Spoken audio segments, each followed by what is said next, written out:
We're gonna do this again. What are we talking about today? Is how to deal with your kid going from being a kid to a preteen. Bam, that part. Everybody says, oh no, a teenager, oh no. Do you remember that stage? You remember going through it? Not really. I am told about certain situations where I'm like, oh, Cam, you were an asshole when you were the age from what? What age was it? Where I started really like... Well, we'll just say preteen, right? We'll say preteen. Start going into your teenagehood, you know? When I was 11, 12, 13, you know. When I was in my preteens, that's where I was told, okay, I would do a lot of against the grain stuff. I wouldn't really listen more. I wasn't as much like, hey dad, guess what? I was more like, okay, like whatever dad, or get away, you're being annoying. I don't remember any of that, but I'm sure you guys do. Right. And it's funny, but do you remember when Tati was going through her... No, I was a kid. My older sister, Starbees, is 6 years older than me. 6, 7 years older than you. So she's 29. I'm 22. So when she was a preteen, I was quite literally a child, like a tiny kid. So yeah, you could do the math, figure out how old you were, but I do remember you would ask me and mom, like, what's wrong with Lindsay? Oh, okay, yeah, sometimes, yeah. Almost in tears. She was there. I feel like there's a couple stages of preteens. There's like that preteen and then the teenager to an adult. And I think the one I remember when she was like a teenager, like a full-on teen, not preteen, she was a full-on teenager transitioning to some more real life shit. Yeah, and I remember she would go against the grain. She'd be like, no, I don't want to. Not really like she would even do that. It's just, if you know, you know. Each sibling has their own thing. Their tone. The tone, the verbs, the looks, the gestures, the posture, the body language was totally shut down. And I remember my little guy right here, because they've been so close. We've always encouraged that close-knit relationship between them two. He was like heartbroken, like, why is she being like that? And we'd sit down, like, he's just going through a stage. Because I wasn't aware of what that was. He was still a little one. He was still in the caterpillar stage where we were the greatest thing ever. Yeah. And it was one of those where you kind of just like rub his head and say, to think that you're gonna go through the same shit in just a few years, right? But now you're feeling it. So now, yeah, you did feel it. It was like, why is she like that? Now look at her after she turned into a butterfly, how wonderful she is, right? Amazing, yeah. My son Cam has always been very independent. Since he started walking, since he started communicating, he was always like, I want to do this, I want to play this. Never was, hey Cam, let's play this, let's do this. It was always like, he'd humor me or entertain it a little bit, but then he turned it into what he wanted to play. And that was so interesting to me, especially coming from a very indoor parent. What I mean by that is my daughter was very indoor, very sit down, very read stories, very draw. We would draw comic strips together, tea time. I said it in yesterday's video, Polly Pockets. But when he came around, he wanted nothing to do with that. He wanted to be outside, running around. Fast forward, we're in the preteen. We're starting to approach the preteen phase. When did you kind of realize, like, so it begins? Were you aware of it, or did it take a little bit? You're like, oh, there it's started. No, because the point I was trying to make. What was it? What did I do? Even at that time, you were always, I don't want to do that. And your answers were always firm and stern. Yeah. Where it started was, where did it initially start? Conversations in the car ride was probably the first thing. Because I paid attention to it. You and me have always been so close. And I knew it was coming, especially because I had your sister, which was my first daughter. Okay. And then our approach to her was the same approach that we were going to take with him. The first thing that I noticed was just the conversations in the car went down completely. Like, hey, Cam, so what'd you do today? Not much. I was like, oh, shit. When before I was like, oh, it was so cool. Rebel did this, Christian did that, we played this, and we played that, and we did the handball, and then we did the telephone, and then we tell all kinds of stories about what happened at school, what happened at practice, and the giggly stuff you guys did in the dugout. And then all of a sudden, I was like, not much, or nothing really. Are we gonna get any food? I was like, damn, okay. I didn't think the first few, maybe it was like, oh, maybe just having a tough day, whatever. Yeah. But then from there, it started climbing and climbing. But that was the first one, I think. Do you remember that? Do you remember shutting down? No, I'm saying not the phone. I'm saying shutting down in the car and not wanting to talk. That I don't remember. Yeah, that was the first one where you started getting into your preteen, your transition area. Mm-hmm. And it happened more and more. And then coming home from school, and just you'd go in your room and do your own thing. Like, you don't want to go outside, or I'm here. And it's like, no. And then like we talked about yesterday, like the big one, it was like going. Always having like the serious, like instead of having your glow of being cool, it was more like a frown, more like it was just like mad. You know, it's like, oh shit, it's happening. Okay, cool. You remember any of that? If I had to put a grade on it, it was probably like transition between 7th and 8th grade. But you know what I did notice though too, it was super cool. See if you can remember this part. Is you never were like that besides with me and mom and maybe your sister a little bit, but you never did it like to your grandparents, anybody, relatives or family members or friends or anything. You were always super cool with them. You never pre-teened with them a lot at all. Everybody, I remember that. I was aware of that, and I knew that. I think because you guys always taught me to be respectful. So I knew you guys were like this to me. So regardless if I'm going through that preteen phase, I think you guys just embedded like... I was always told that I was really respectful. I'd go over to my friend's house, like shout out Ethan Tappy. I'd go to his house, Mr. Nicolas. We'd be kicking it together. And during this preteen phase, this cocoon phase, I would always be respectful, but not to my mom or dad. And I'd come home and my mom would be like, you can be respectful to these guys, but you can't be respectful to us. I remember that. Like, that doesn't make sense. Like, we love you. We care about you. I don't know. Maybe because I knew you guys personally, so I knew, okay, our relationship's not going anywhere, but I have to be respectful to these guys because it's our image, it's our brand, it's like a cultural thing. But at the same time, I don't know why I was, like, disrespectful to you. Mom hated it. My mom, shout out to my mom. I love her very much.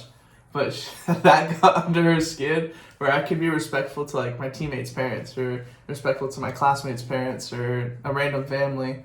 But I come home and I'm going through that like, I don't care. I don't know. That would just get under your guys' skin. But the reason why, I don't know why I did that. It's part of just the hormones and maybe you guys showed me love. You guys showed me too much love, too much care. And I think that's what kind of, I just wasn't used to it before. I'd be like, oh my God, thanks. I love you guys. Thanks for showing me so much love. Now that I'm cocooning, I'm going through that phase, you guys will still give me that same amount of love, which they don't, the strangers, but you guys do, and I'm kind of just like, oh, like, stop. Maybe that might be it. I'm not used to that respect or really paid attention to it. It's part of the hormones too. You don't even know what you're feeling. You're going through stuff. You're liking things that you don't like. You're making your own stuff, and that's where we focused a lot on. Especially me, I would talk about it with mom. Like, no, we have to, don't, as much as you can, do not retaliate. As much as like, you will respect me, you will. It's like, he's going through a change. It's not him. He's just, and that's why I came up with the whole thing. He's cocooning. He's turning into a cocoon. We had a caterpillar and it was fuzzy and it was cute. You want him to stay a caterpillar his whole life? You want him to be 40 and 50 and still being a fuzzy little cute caterpillar? No, you want him to be a full-on man, a full-fledged man that could protect, that could provide, that could do the damn thing, that be an awesome person. Or a woman if you have a daughter. Of course. And we did the same thing with Starbies. But in order to do that, you're going to have, just as much as you love the caterpillar, you're going to have to love it during its transformation into a cocoon. While it's a cocoon, you're going to have to give it same love and patience. Matter of fact, even more. Because when they turn into a butterfly, and we'll talk about that in another episode, when they turn into a butterfly, they're going to remember, you remember? That there was always that love there, no matter how every day. Disrespectful, no matter how was it. We weren't pushovers. There would be certain times, though, where I would, like, okay, now you're just being really disrespectful, where I would be put in check. But most of the time, I would keep it pretty chill. But that brings up the question, when does it come to a point where it's like, okay, now he's just being disrespectful. That cocoon should have only lasted 2 weeks, 2 years, 3 years, a couple days. When does it come to a point where it's like, okay, you're just being an asshole? Everybody's different, I guess. Yeah, part of your cocoon was still even until just a few weeks ago when you said, I'm done. Mm-hmm. That's when, like, the complete cocoon changed. You would think, wow. Now, it's not, now remember, in my theory, it's not, oh, the teenage years. I mean, you're 22, you know, but it's still part. Another way to put it, and you've heard me talk about it too, is you're cocooning, and then after that cocoon, you go into a hero's journey, where you're doing your thing, and then, like, we'll talk about that in the next video, and then after that, you turn into a full-fledged adult. Where is that thing? It's that guideline. It's like, you're still a minor. I have to set rules of the castle. What do they call it? The law of the land. this is my land. This is my, and I govern this land. This is my government. But because of the way we operate here, this is you being in that cocoon stage, right? It's like, okay, these are the foul lines. Just stay within the foul lines, and then if you go out of bounds, and that's when it's like, hey, you're really getting out of line. Bring it in here. And those are probably a handful of times that I had to tell you that, which then it was part of your process of, as your brain was developing and your hormones were adjusting. You were like, okay, yeah, I did, and I'm pretty much in here. What do you think not the consequences? Because I know there's parents out there that parent differently. Sure. And I feel like we can't be like, oh, you're doing it wrong. Everybody has their way of parenting, but we can't really, what's it called? Judge? We can't really judge. There you go. We cannot judge at all. But I guess one thing I'm trying to say is, what is the consequence of going against the grain if the parent were to be like, you're going to respect me, you cannot act like that, you must act right, as they're going through that transition phase? Do you think it'll affect on how how the teenagers' adulthood will be like? Because, oh, my parents never really let me do this, or will it kind of speed up the process? What's the difference of kind of accepting it and having those boundaries versus like, stop, you will not talk to your mother and father like this, you must not do this? What's the difference? And this is all my opinion, because it could go perfect doing it that way. The distance, you better not do that. You follow, these are my house, you follow my rules, you better not. It could work 1,000%, and the kid could be like, man, I had the best parents ever, it was wonderful, and they become the most wonderful, person. I guess just kind of the experience the kid's gonna say he had growing up, like, oh, my dad used to do this, or my dad was super cool.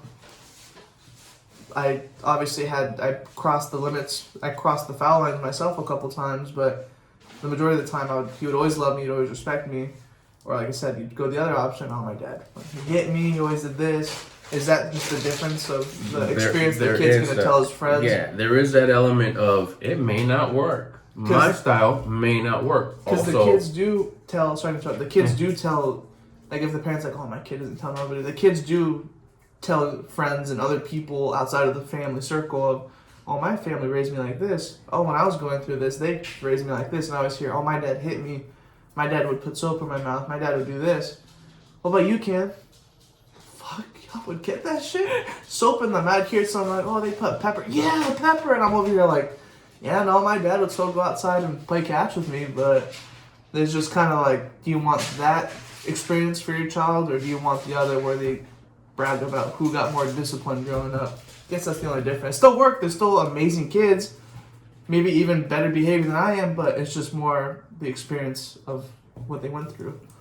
That's a great question, because I'm even getting the chills. My focus was, how is the relationship, we'll use today, and let's say you were 13 and I would do the math. How is the relationship with you and me gonna be when you're 22 and I'm 50? That's what would matter to me. Yeah. Then you would think, like, what about when I'm 80 and you're 40 or 30 or whatever? You know, do the math. Yeah. Like, how is it gonna be? Are you gonna have you tried, you did your best, man, you were strict, man, you were mean, man, you yelled at me, and you're gonna have more like pity for me, like sympathy for me, like still understanding because you have a kind, loving heart. Yeah. And that's the variable. The other kid may not have a kind, loving heart and be resentful and be like, man, fuck that fool. He was an asshole and he was a jerk and he did me dirty and he was so mean to me and it traumatized me. All of those things are variables and possibilities. You maybe later on could even say, like, man, I wish my dad was a little tougher on me, this and that. There was.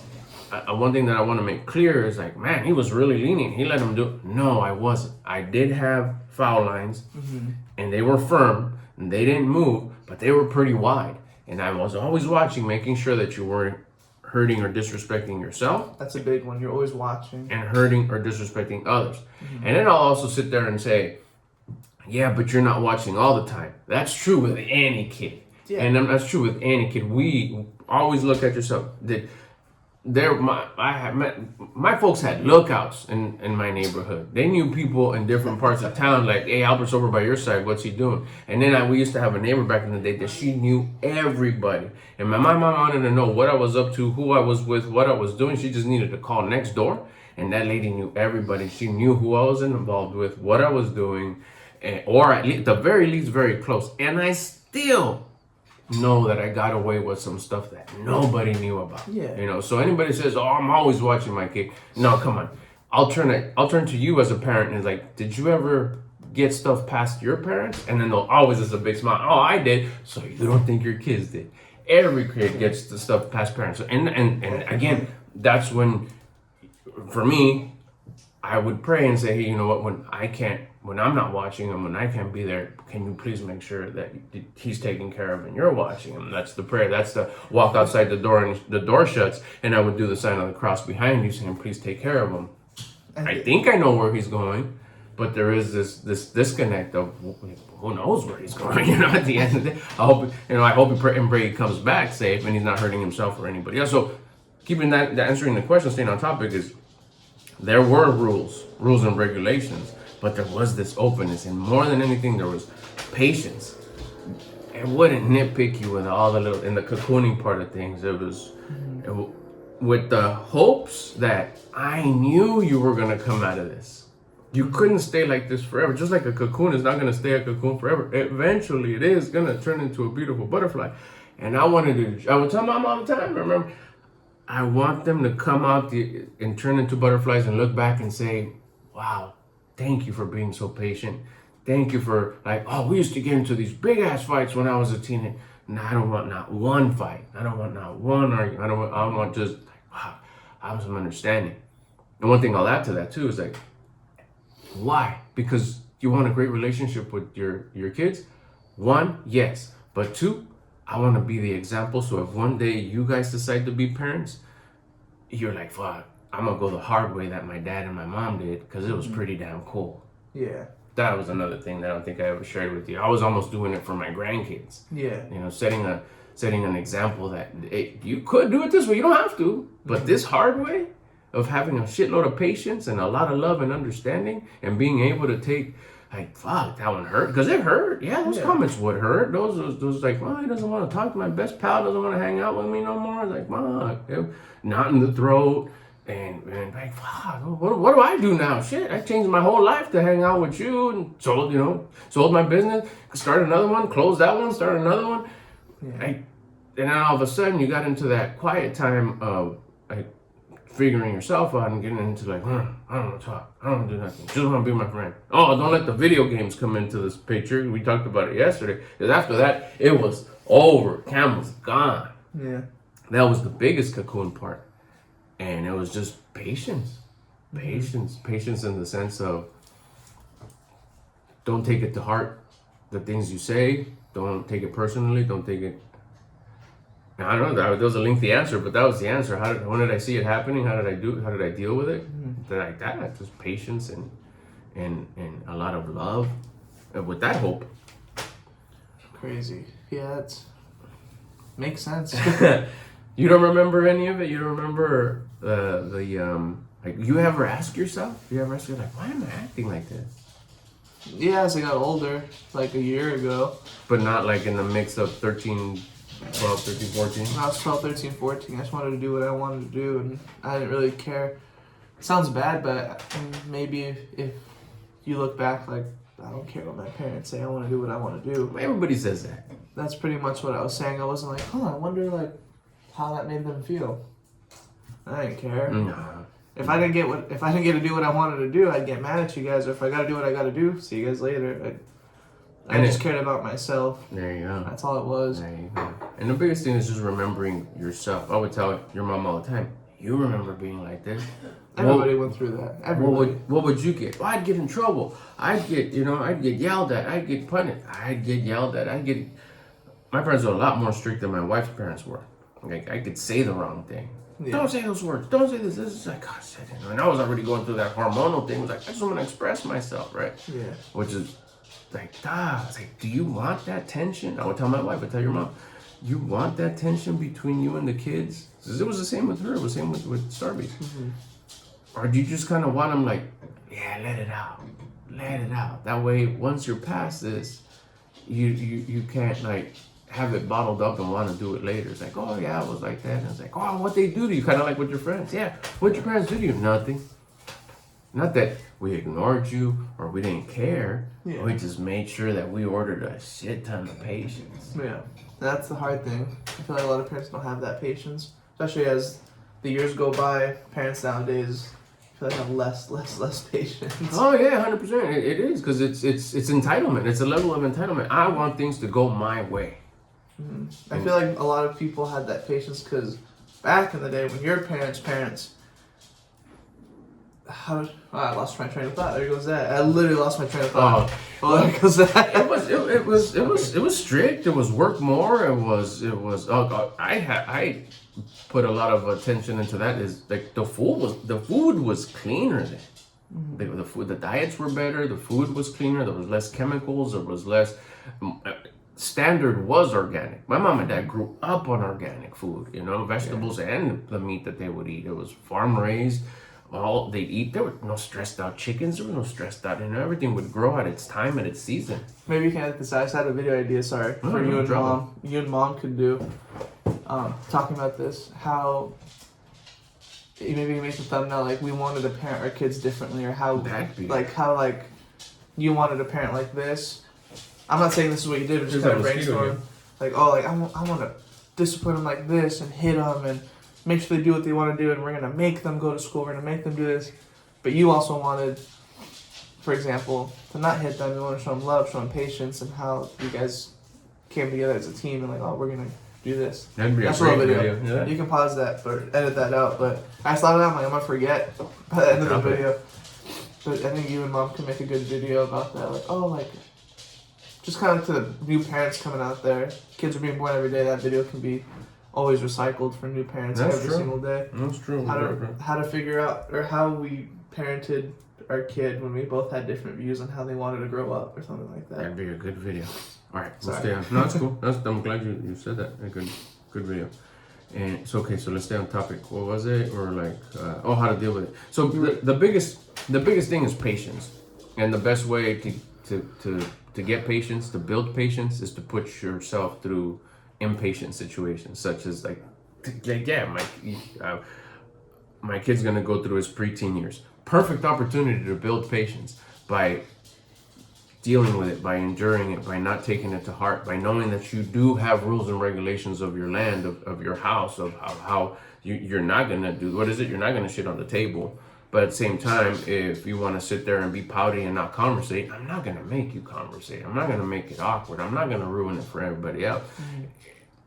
Accommodating your hormonal changes. You didn't start being mean. And I know it's not just you, because I went through it when I was a kid, my daughter, my wife. We all go through it. And the way we're parented, all parents, I think, do the best that they can with the information and the experiences that they've gone through and have. But that's just it. Whatever way you do it is the best that you can do it. Whether it's good, whether it's bad, it's up for opinion. But everybody, I think, really in the right mind does their best always. And then do they have regrets? I wish I could have done that a little different or a little bit better. Well, that's the opportunity that you don't get to have again. And that's why our thing was let's just do. That was probably my first phase and my first thing of doing something that's hard, doing it the hard way. Because what's the easy way? Smack your hand, smack your butt, which is acceptable, and don't do that. This is my house. You will respect me. Blah blah. That's the easy way. What's the hard way? I love you anyways, buddy. I'll be here. Take as long as time. Take the time that you need. Mm-hmm. And it was tough. It was tough to do it the tough way. Yeah. But just like what you're going through right now, the journey you're going through right now, it's tough to eat right. And it's difficult. But at the end of the day, I hate using that line. At the end of the day, let me try that again. But in the end, what's the result? We talk about it with your mom all the time. How did it go? I think it went well. I think it we don't have any I was too hard on him or on them. We were too hard on them. But look at them. They're where they need to be. Are they happy? Did you have a happy 12, 13, 14, 15, 16-year-old? Did you have any regrets? I wish I could have done that. I wish I could. You got to do, for the most part, everything that didn't hurt you or anybody else. Yeah. And was it the long way? Yeah. Could it have been cut shorter if we would have done things more traditional? Maybe. I'll never know. Would it have worked out? Maybe. I'll never worked out. But as of right now, do I have any Like regrets? I don't know. Tell me. You tell us how would you take them? How were your preteen years and preteen years and going into your teenage years? They were pretty fun. I don't really remember the negative parts of it, but I really enjoyed it. I felt like I had a lot of freedom. I was able to do everything I was able to do. You guys were really understanding and patient with me. I do remember that part. You guys were really understanding and patient. But when I would cross those boundaries, there were those times, mainly Mom. She would step her foot down more. Well, you guys both worked as a team, so you guys would step your foot down. I guess you guys would have your talks and be like, oh, like we noticed this today, we should tell him about it if he does it again tomorrow. Exactly. But Mom was more of the one to kind of implement that. She wasn't scared to, especially, oh no, I guess I was a kid just being an asshole. But anyways, I never got, well, I won't say that because I did. Anyways, it was fun. My parents were super cool. I never once had that feeling or experience as a kid where I'm like, oh, I hated my childhood, I hated growing up, or my dad's such an asshole, or my dad didn't do enough, he wasn't hard enough on me. I didn't feel like that. The way he parented, the way he explained this whole situation gave me the childhood I feel like a lot of kids want growing up, because there was no nagging. Dad was never mad at me coming home from work or when I came home from school. Mom was not. Same thing with Mom. They always supported me, even when I had my bad days, even though when I would make a smart-ass remark towards them, make fun of them, just be a jerk to them, they would always, probably within an instant, if not the next day, they would act like nothing would happen. So I kind of was really thankful for that, rather than getting like a consequence, and I hate them now. You know, there was just never that hate towards you guys. And like I said, when people ask, like, oh, how was it growing up? I always say, like, oh, it was amazing. And they always look at me like, I have not met one kid in my friend group and this is no hate, but like in my friend group, my baseball teammates, my church Catholicism group, what is it called? Catechism, confirmation. Out of all those friends I've made, I have a lot of friends, I have not met a kid that was like, oh yeah, like my parents were never like, they never not hit me or never not really, really annoyed me. I feel like they all had that one situation that had that. Like, I've never had that feeling where I'm like, so I think I'm really grateful for that. That's all I remember. That's cool. Well, there you go. That's kind of how we handled. You got his perspective. You got my perspective. And one side note too, with what you just mentioned, I'll put this little bonus out there. It was technique. That's a technique that Mom and I have. Is like, okay, if we're gonna apply, if we're gonna put any pressure on you for something that maybe he did this. Oh, he did this today. Yeah, check if he did it. If it does it again, he did it again. It's like, okay, if he does it one more time, one of us needs to compress it. Someone needs to say something and put a stop to it and be serious. But it cannot be both of us. Because if we both gang up on them, whether it's you or your sister, we cannot gang up on them, because then they're going to feel cornered and it's going to get their emotions out of whack. Yeah. So if one of us does the compression, whether it was me or her, if you needed to go to someone, you knew that you can go to the other parent. Like, oh, Mom told me this, whatever. I wouldn't play dumb. I was like, well, you shouldn't have done that. You did cross the line. And then because Mom and I would have those conversations, I could ever say, you remember you did this on Monday? You did it again on Tuesday? You didn't think we were gonna have enough of it by Wednesday? But mine wasn't that, hey, don't do that shit no more. That was maybe her department on that one. And then you'd be like, oh yeah, I did, whatever, and this and that. But just don't do it. You went too far with it. You got away with it once, twice, 3 times. That's really getting under her skin. Getting under my skin too, but she's the one that said something. So it was technique to not gang up on you, so you had the opposite parent to go to. Man, Dad told me this. And it wasn't like, oh my gosh, what happened? She knew. Mm-hmm. And she probably would say something the same thing. You already told him, like, you've been acting like that lady, tone it down, whatever. And it's like, oh yeah. But you had someone to lean on, someone to like the complaint department. The other parent was the complaint department, but we both were on the same page. We both knew exactly what was going on both sides. I hope this helps. Yeah. Sharing with you a little bit of our information, a little bit growing up, the preteen years. We'll talk about the actual teen years, some other video, and then also the transition between teen and young adulthood, which is also also fun. If you got any questions, bust them in the comments. If you want to kick it with us, subscribe. We're busting these pretty often. He uploads on his channel all the time too. So do I. So after you subscribe here, go to the description. I'm going to link his channel on the very first line. Go check him out. He's busting mad content right now. His channel's growing really fast. 46, 47 subscribers as of today. 50 watch hours or something like that. You're doing really good on his brand new channel. He has other ones, but this one's the one that's really related to this one. So go show him some love. That's Cameron Lopez. I'm Albert Lopez. And that's it. I'll get at you on the next one. Later.